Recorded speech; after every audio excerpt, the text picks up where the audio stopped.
So Souls is a hard game, so I'm going to teach you how to make it not hard. So basically this is going to be a super simple, beginner-friendly guide to Dark Souls 1. So it's not going to be super difficult. There are going to be a couple of difficult parts just because Dark Souls is a hard game, but it is going to be very accessible. You'll be able to do it, trust me. So first things first, I want to talk about like the very, very basics. So if you're playing on PC, do not play on mouse and keyboard. It was not made for mouse and keyboard. It was made for the PS3, so the PlayStation controller. I personally use an Xbox One controller.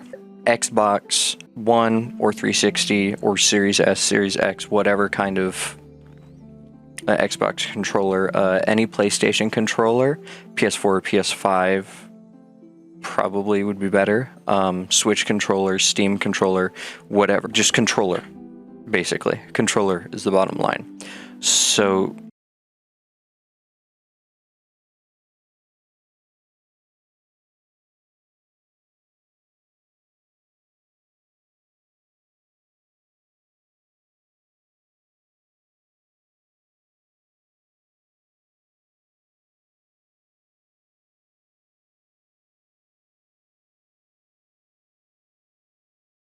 also, just in general, I recommend 99% of the time taking the master key as your gift, and nothing else affects anything.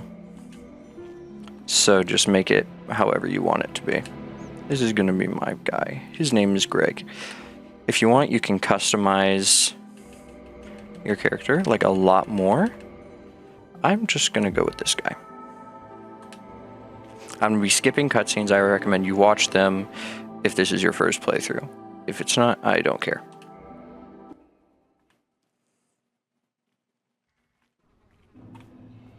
So first things first, I'll teach you the controls. Assuming that you're using a controller of some sort.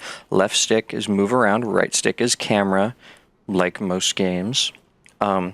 Interacting with everything is going to be A or X if you're on PlayStation. And then if you want to run, you hold down the B button or the circle, the right face button. Note that on the top left, you have the health bar, and then right below that you have the stamina bar. As you do certain actions like running, it's going to drain your stamina, but it really quickly comes back. But there are ways to make it come back even faster. So while we're on this ladder, I'm actually going to unequip the weapon, and then also the helmet, the armor, and the gauntlets. We're just going to keep the pants on. Because when you press B or circle while holding a direction, you're going to roll. So your roll gives you invincibility frames. It just gives you like a fraction of a second where you cannot take damage. And the heavier you are, the less invincibility frames you get. See, this is a very, very different animation. It's much less. I don't know the exact data on how many invincibility frames you get for each type of roll, but I know there are 3 types of roll. There's a fat roll where you need to be like 75% of your total equip load. If you look right in the middle column, HP, stamina, and then equip load, you need to be 75% or more for a fat roll. This is a mid roll that is between 25 and 75% of your total equip load. And then the best one, which gives you the most invincibility frames, and it also is just the fastest animation and the longest distance too. So next we're going to head through these doors. We have a fat demon jump scare, and then we're going to just run through the door on the left. Simple as that. So this, there was one before, but I just ignored it. This is called a bonfire, and this is your checkpoint system. You rest at this bonfire that refills your health and also refills your heals once we pick those up. But it also respawns all enemies in the vicinity, so do remember that when you rest at a bonfire. Next, we're going to pick up our shield. You can use the shield if you want. I do not, because the way I play, I just don't use shields. You absolutely can, but what you absolutely need to do is equip your longsword. I can touch a little bit more on combat. So there are a few different types of attacks. So first there's the right bumper, or R1 attack. That is called a light attack. For the longsword, the light attack is just a sideways sweep. And then pressing R2 or right trigger gives you a heavy attack, which is a bit of a different animation. If you're running and you press R1, you get a different attack. If you roll and then press R1 coming out of the roll, you get a unique attack. And then there's also a whole different moveset when you press triangle or Y. You can two-hand your weapon. This is the R1, that's the light attack. That's the R2, that's the heavy. Sprinting R1, and then there's also the rolling R1. Each one has a different use, each one is useful. It's just context dependent. So we're going to go halfway up the staircase and then we're going to go back down, because the rolling ball is going to come through, destroy this, and then there's this guy named Oscar. He, in the intro cutscene, if you didn't watch it, he dropped down the body that had a key on it that let us out of our cell. So he's just dying. He gives us our Estus flask and the key to proceed. The Estus flask, that is your heal. And that is the only heal. Except for another case, which I'll touch on later. But square or X, the left face button, that is your heal. These marks on the ground are just the tutorials if you don't want to listen to me yap. But if you're watching this video, you're going to do it anyways. So we're going to kill all these enemies just to clear out the area. And now that we have our weapon, we're going to actually fight the boss that we ran away from earlier. This white light, I went through one earlier, but they indicate one of two things. They either indicate a boss room or just a new section. Most of them are boss rooms. The ones that indicate just a new section of the world are few and far between. So this guy, we're going to do what's called a plunging attack, where you fall down and press an attack button, press R1. So what we're going to do is we're going to walk in, is fall down. What the So we're going to walk in, and then immediately we're going to walk off, and press attack while you're falling. Now, I messed this up once, so your platform is going to be much larger. You don't have to worry about rolling off it immediately. Just walk off, or you can roll off, and then press R1 or right bumper. Press the light attack button while you're falling. And then just stay right in his butt cheeks the entire fight. He cannot turn around. He cannot get you. Next, we're going to use the key that he dropped to open this door. And if you listen closely, you can hear big footsteps. And that's because there's another thing underneath that arena that we come back for just a bit later. We are now in the main part of the game. This is the main hub for the entire game. This is called Firelink Shrine in the world called Lordran. So in Lordran, we are going to do a couple things. So first things first, we're going to level up. So to use the weapon that I have chosen for this playthrough, we're going to need 14 strength and 14 dexterity. And those are the only requirements we need. Those are the only minimums we need for 95% of the whole playthrough. And then you should have enough for one or two more levels, probably just one, put that into vitality, because vitality is your health. First, when you see a glowing white thing like this, it's going to be some sort of pickup, some sort of item you can pick up. Always, I don't know about always, but 99% of the time go for that, unless I tell you specifically not to go for it, because there are a couple of traps in this game. So that humanity, I don't feel like explaining all the uses of it and all the lore of it, but basically we're going to save it until way later. This is a soul item, is what they're called.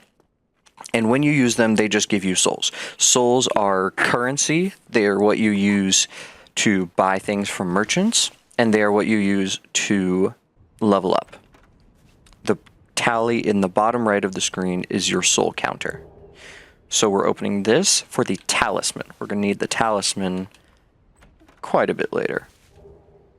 Homeward bones are very useful. I, in fact, recommend putting them right here on your hotbar. So when you press D-pad down to toggle between items, you can go between the Estus Flask, which is your heal, and then the homeward bone. The homeward bone, you use it, you select yes, and then you just warp back to your last bonfire. Lloyd's talismans we do not need, but there are mimic chests in this game. And if you throw a Lloyd's talisman at a mimic chest, then it falls asleep and it opens its mouth, and whatever item or items it has inside of it, you can just pick up. So these soul items that we've picked up, we're actually going to save. Because if you die while you're holding them as items, you do not lose them. But if you die while holding them as souls, then you lose them. So when you get to the bonfire, you may see something like this, where it's a dim fire and you cannot rest at it. All that means is that there is an enemy or enemies aggroed onto you. And there he is. Now you can take him out, or since your damage is really, really low on him specifically, you can just open the pause menu and quit the game. And then just press continue. He is gone. The bonfire is able to be rested at. You're good. So now, unfortunately, is a large difficulty spike. So what we're going to do is we're going to get our weapon for this entire playthrough. It is called the Great Scythe. It's a very underrated weapon. I haven't seen a huge amount of people use it really, but I used it for my last playthrough, and it was quite good. Made almost the entire game a breeze, basically. So it's going to be a bit of a long trek, and you're probably going to die a couple times. I'm probably going to die a couple times, because it's just, you just run in and make just a little bit of progress, and then you die. And then you go back to that bonfire and you can run right back in. You don't lose anything when you die except for your souls. But if you spent your souls on levels, then you should have basically none. Like I have 57. That is less than what you would get from one normal enemy. Like the lowest level enemy. So we are now in the catacombs. We're going to be back here way, way, way later. Like right before the end of the game. To fight a couple bosses. But right now we just need to get to our Great Scythe. So you're going to go over to the left here, and you're going to push this lever. While you push it, you have invincibility frames, so you don't have to worry about this guy.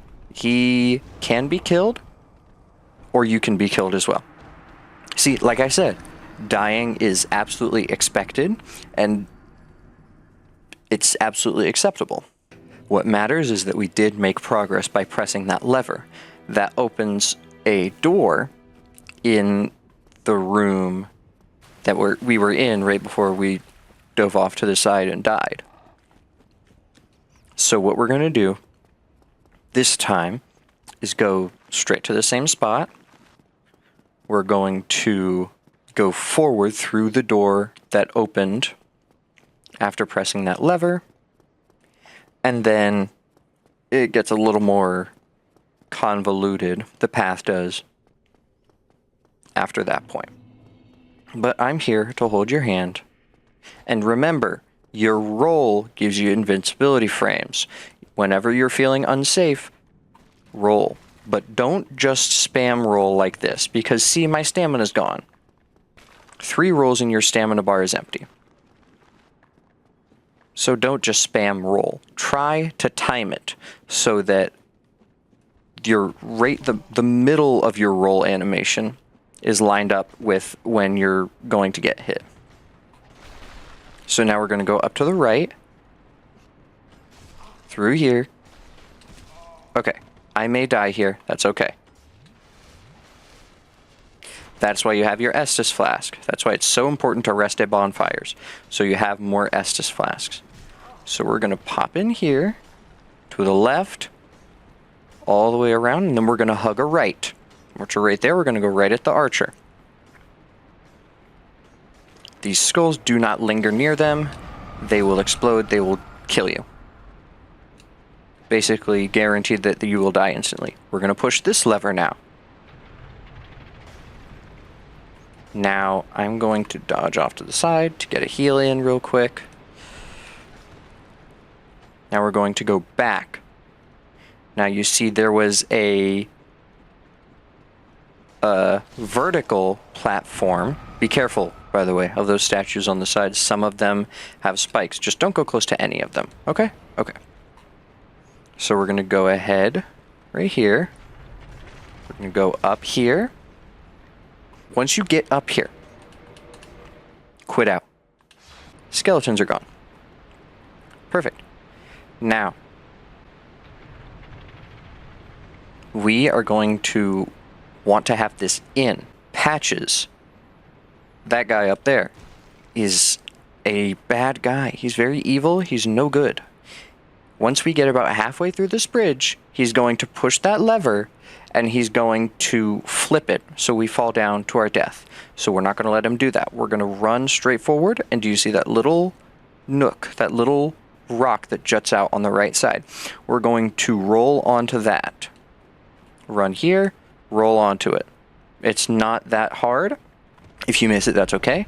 Just rewind and watch the video again. See, I told you he was going to flip it. He's a bad guy. We're going to see him again later, and we're going to have some words. And there is our great scythe. That is our weapon, and now we use our homeward bone that I was very, very sure to tell you about. So now, we're going to go into the equipment screen. We're going to equip the great scythe, and we're going to two-hand it. Always two-hand it. One-hand moveset is not that great. It's fine, but not great. Two-handed R1, two-handed light attack, is going to be a basically directly vertical slice. That one is very situational. Its damage is good, but it's situational. If you're in a tight corridor, it is perfect. If you're not, it's iffy. And there are several people, several enemies, and even a boss, where it just tends to not hit them. Our bread and butter is the R2, followed by an R2. The 2 heavy attack combo is great. The rolling light attack is also good. The sprinting light attack is fantastic. It is very quick. Next stop is the Undead Parish. I'm sorry, the Undead Burg. So we're going to run up here, and you're going to already see some decent numbers. 101 damage. It's not bad. It's not bad at all. Now, it's not amazing, but it's not bad. All of these enemy drops are chance, by the way. I've made sure that none of them are going to affect the actual run. Next, we're going to get something for much later, a ring of sacrifice. So we're going to run and we're going to jump off that ledge. Now, if you want to, you can go up there and kill the guy who's throwing firebombs. I'm not going to, just because I don't feel like going all the way up there and then coming all the way back down. So if you hold down sprint, hold down B, hold down circle, the right face button, and then let go and quickly press it again, you're going to jump. I strongly recommend that you rebind it. You go to key settings, and then you go to this middle screen, and right here, jump. I have it bound to left stick in. So if you hold sprint, and then I press in the left stick, I will jump, which is what I'm going to do right here. It's not a tight jump, I promise. Then you're going to hug the left side, or the right side, however you want to look at it. Ring of Sacrifice. Do not put that on yet. We're going to put it on right here. This is your ring slot. You get 2 of them. We're not going to put it on yet, because if you die while wearing it, wow, that was close. If you die while wearing it, you lose it permanently. All it does is saves your souls. So your souls will not be lost if you die. So do you see why the R1 is unviable for most situations? If there's anything next to you, it hits. Some enemies have like shields or some type of protection that negates or at least reduces damage from that specific side. So that is why our R2 is our bread and butter. That is why our R2 is our main form of attack. So another reason that this weapon is so good, I will show you real quick. At the bottom left, right where it says Param bonus, that second from the left icon, that hand icon with a B next to it, that means it has B grade scaling with the dexterity stat. So you level up your dexterity and it scales directly and scales pretty well with that stat. So for every point you put in to dexterity, it gives a couple of damage increase to your great scythe. Another thing, below that and to the left, auxiliary effects. 300 bleed per hit. Now, bleed is a very powerful status effect. If you've played Elden Ring, it's not as good as Elden Ring's bleed, but it is still very good, especially against the enemies that are prone to it, which there are several. Bosses, even. Basically what it does is it increases a little charge, an invisible charge bar every time you hit a boss or an enemy. Once that bar fills, it does a certain percentage of their health. I think it's like 10% on bosses, or like 8%, somewhere around there. But anyways, roll through those barrels, drop down, pick up the large soul of a lost undead. On the left, there's usually a guy here. I guess he doesn't want to be here today, but anticipate an enemy right there. Right here, they climb up. Just hit him once. These guys are jokes. Now there are some with torches that are absolutely not jokes.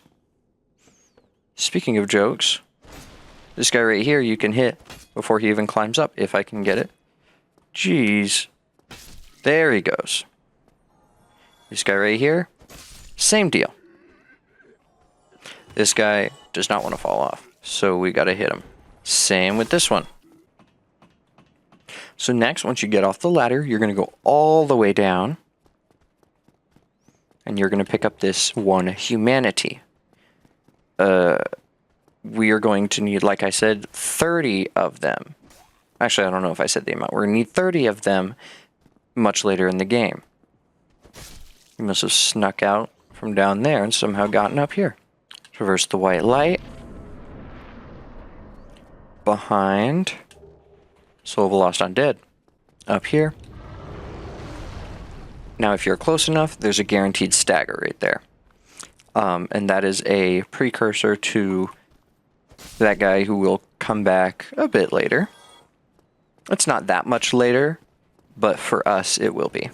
Now these guys are dead. In there's a wooden shield. Don't use shields. Don't fall for the shield trap. They just add weight to you without giving you any real benefit. So now we're gonna run over here. These two guys are like somewhat challenges because they have shields. However, they are not very resilient to being staggered. You hit them once with light or heavy attack, really, and they are not very happy with it. Also, if you get behind certain humanoid enemies, by humanoid, I mean just basically anything that stands upright on two legs like you, that is not a boss, and you can backstab them for big damage and for a couple of invincibility frames. There's a guy right here. We're going to take him out. We're going to go up here. And we're going to talk to this guy. We're going to buy from him 20 wooden arrows. You can do more if you like. I wouldn't recommend doing less, but I mean, if you want to risk it, then you can. Now, we're only using the bow for one room. You will understand why once we get there. So now that you've talked to him, you can just homeward bone out. Here we are in Firelink Shrine. Now we're going to go straight past this guy. This guy's name is the Crestfallen Warrior. He's a loser and has given up on everything. Don't even talk to him. Don't even give him the time of the day. But what you should do is go around here, through here. Remember, hold down the right face button to sprint. This is an elevator. We're going to press on the button in the middle and take it down to the New Londo Ruins. But before you enter, go all the way to the left, pick up the soul of a nameless soldier. And instead of actually entering, we're just going to go up this little staircase to the right, up the spiral staircase. And that is why the master key is so useful. This cuts out like 4 bosses. This makes it so much quicker and so much easier. We will be going back and doing those bosses, but it makes it so much easier to get a head start. Do not be afraid of this giant undead dragon. He does not wake up. You can get close to him, and he may wake up. I'm not positive, but I do know that those 2 items on the left, one is a bad shield and one is a really bad sword. And if you pick up either of them, then he will wake up and he will attack you and he will kill you. Not he may kill you, he will kill you. What you're safe picking up, though, is the soul of a proud knight. Also, don't hit him. If you hit him, he will wake up and he will kill you. So this next part is a little scary. I've done it dozens of times and it's still a little scary to me.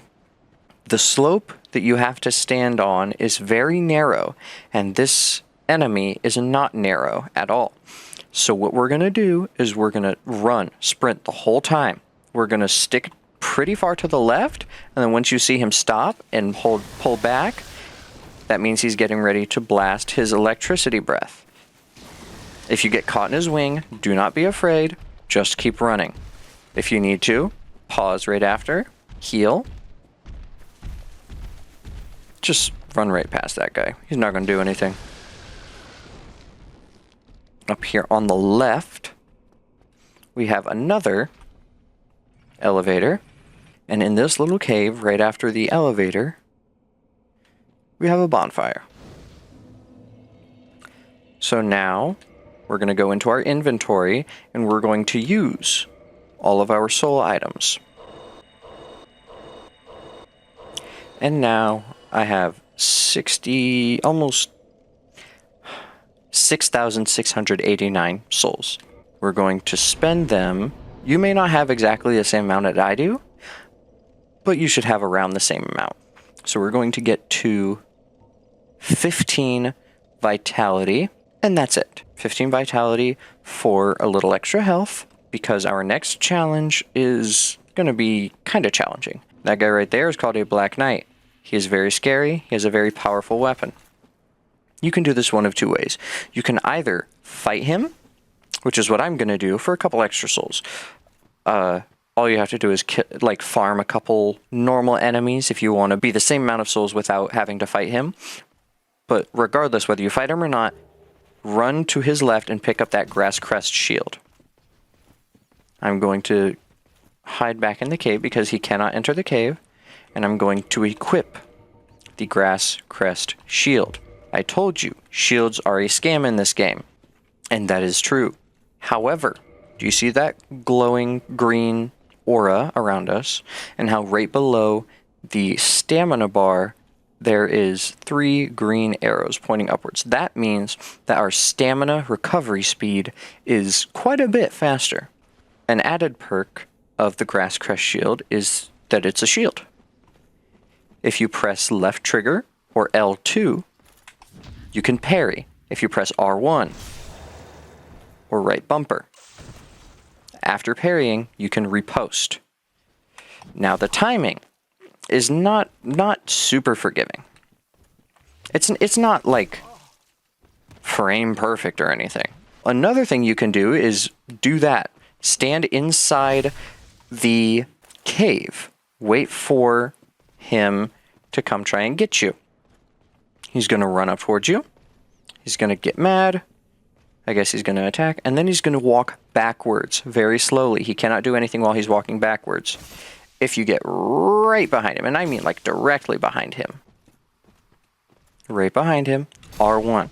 Backstab, 79 damage. Not nearly as much as I got for parry riposting. However, it is much more consistent and much easier most of the time. 132, almost double for riposte rather than backstab. However, if you can get a riposte, you can get him into a backstab loop where you just stand behind him, and after just a second, you backstab.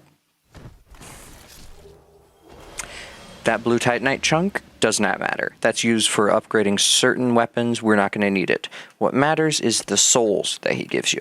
Also, I realize now that I have been locking on without telling you how to, and I apologize for that. If you press in the right stick, you will lock on to an enemy. That makes it so that you're always facing that enemy, but it also makes it so that you can only roll in 4 directions. Directly forwards, backwards, left, or right. You cannot roll diagonally like I can right now. I still think that when fighting a boss, locking on is very useful because every attack is basically hand designed to be dodged with one of the 4 main directions. So if you were watching, you saw I went up that slope, turned around, dropped down here. Leather armor, useless. What is not useless is the free longbow. Longbow takes 14 dexterity to wield. We are going to get a bit higher than that, like around double that, maybe a little bit more. But it's a bow, and that is useful for one section. We bought those arrows earlier. We're going to put them to use eventually. Also, this is called a crystal lizard. For some reason, it does not like taking damage from this scythe, but if you hit it enough, do I think around 100 damage, it will die, and it will give you a guaranteed 2 twinkling titanite, and then from a pool of other titanite items. Speaking of which, titanite is what you use to upgrade your weapons. You need a set amount of titanite and then souls, and you can do it at a blacksmith of your choice. There are 2, and they will upgrade your weapons. Upgrading your weapons just increases the damage, and also increases the scaling, so the higher your stats are, the even more damage your weapons will do. So overall, upgrading is just very much worth it. So now, before we move on, we're going to do a little bit of farming, unfortunately. However, it will make it much easier later when we do a boss. So there are 6, I believe, of these guys. And you want to kill all of them until you get this item, the purple moss clump. I'll show you where the rest are, just for brevity's sake. So the first one is on your left as soon as you emerge. And then the next one is going to be on the right. He may run straight up to you like he did for me. He may not. Either way, just go to the right. Watch out. This is surprisingly narrow. Right here on the right, if you can tell, there's a guy, just a bush, just a little bit of a different shade, a little more like hand textured and modeled than the rest of the foliage. Also, I know I said only use the R2. I just haven't been thinking. I've only been using the R1. See how it went from like 4 to 3 attacks? Okay, I am bathing in purple moss clumps, I guess. I'm going to pick up this large soul of a nameless soldier. It's not a huge amount of souls, but it is an amount of souls, and we like that. That is your last one, but I am going to show you something cool. Roll into this wall. That is called an illusory wall. This is a bonfire. If you did not get a purple moss clump from that group of 4 or 5 or 6 or however many there are, then light the bonfire, rest at it, that will respawn them, then run back through, kill them all. If you get a purple moss clump, then continue with this video. If you do not get a purple moss clump, just keep resetting over and over until you finally get the purple moss clump, because that will make it oodles easier once we finally get to the part where we need it. It'll prevent you from having to fight an entire boss fight while poisoned, while your health just ticks down. We're going to go in here. That is called a Titanite Demon. If you kill him, he drops, believe it or not, Demon Titanite. And that is used to upgrade boss weapons. We're not going to get a boss weapon, but they are pretty cool, and some are really good and really fun to use as well. If you want to use a boss weapon, kill the Titanite Demon. Once you're powerful enough. He is very tanky and very resistant to damage, especially slash type damage. Speaking of slash type damage, attack type slash, Morningstar, attack type strike, straight sword hilt, attack type regular slash thrust. There are several different attack types, and each enemy has a different resistance to each type. Some have high resistance to all, some have low resistance to all. Some have high resistance to slash, but low resistance to strike. Some have the opposite. It is very dependent on the enemy, but that's not really something you have to worry about for most of the game, especially with this weapon, because this weapon just shreds all enemies. We're going to kill the crossbow guy, because he is going to be sniping us the whole time while we fight the other two if we don't kill him. We're going to R2 this guy, and we're going to R2 this guy. Next, there's going to be a big guy called a Baronite Knight on the right. We're going to lure him out, because if we don't, a guy is going to be sniping us with magic from the rafters. And that makes it a lot less fun. Just like I've been saying, R2, and then back up. R2, back up. R2, see, he can do a follow-up. That's okay if he does. Back up. Now, if you feel like it's close, just roll. You can roll. Hold backwards and press circle, or R1. Okay, this guy's chugging. This guy's no longer very respectful. Now, see, I said the R1 is very situational, but this is a narrow corridor. This is a situation where it'd be very useful. We killed him.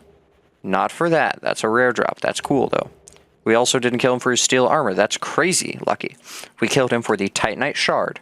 So next what we're going to do is go to where he was, right here. Firekeeper Soul.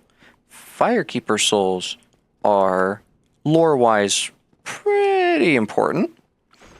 But what we're going to do is we're going to take this elevator, and we're going to put this Firekeeper Soul to use immediately, because the Firekeeper Souls are used to increase the amount of health that your Estus Flask heals.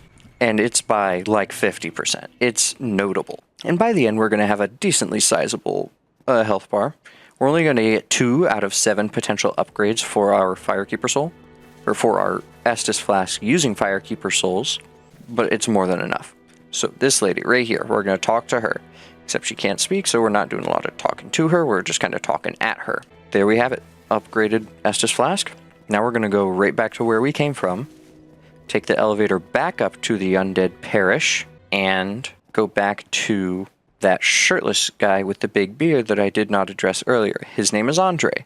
He is our main blacksmith. There's another blacksmith, but he's only in the picture for a little bit. So we've arrived.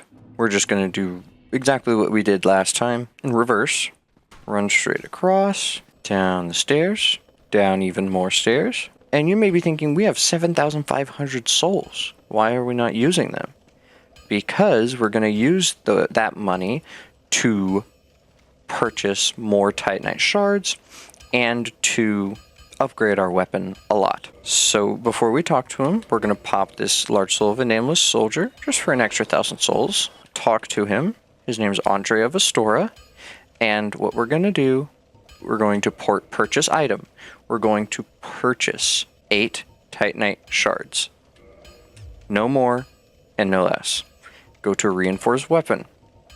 Scroll down until you have the Great Scythe selected. Reinforce to Great Scythe +1, +2, +3, +4, +5. That was exactly enough Titanite shards. And we have 1,000 souls left over. But let's see. This was at 100 damage before. It is now at 150. Pretty good. And the +34, that was a +21. That is the scaling damage.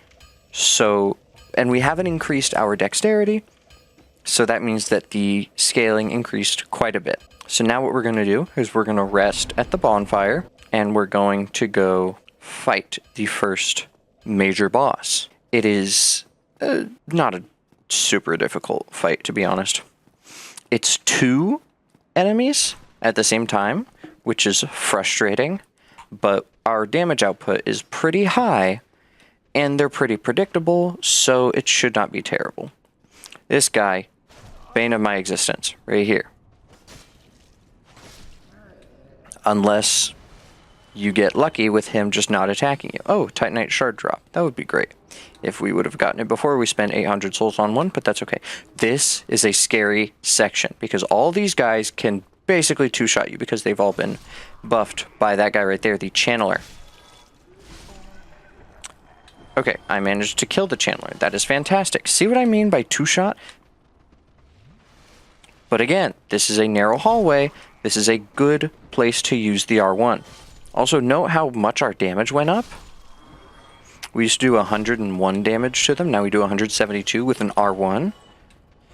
Now they lost their buff. They do half as much damage, which is great. Unless they're glowing blue, then they do a lot of damage. If this happens, if you get stuck in between a lot of guys like this, just take your time. The thing about this game is that if you try and speed run it without being 100% familiar with the speedrun strategies and stuff, you know, you won't be able to do very well, to be honest, because everything is so random. But since I killed the channeler earlier, he will not respawn. Channelers are one of the types of enemies that don't respawn. At least this one is. If you didn't kill him, he will be there, so be careful. We're going to now traverse the white light. Right here. Be careful. You can drop down either side of this roof. The boss cannot. So be very careful.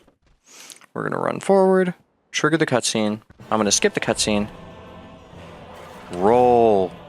I have not talked about rolling nearly as much as I should be. Hopefully you're rolling at least a little bit. You know, trying to learn when it's good to roll. Do you see what I mean by we shred? The first gargoyle is going to be dead in one hit. Bam. Dead. And the second one starts at half health. And that's no problem for us. Be careful when he does the fire breath. Just get right behind him. When you do the R2, it forces you to take a couple steps. So do be careful, especially if you're near the edge, which I was right there. Get right behind him when he does his fire breath. This is the second longest ladder in the game.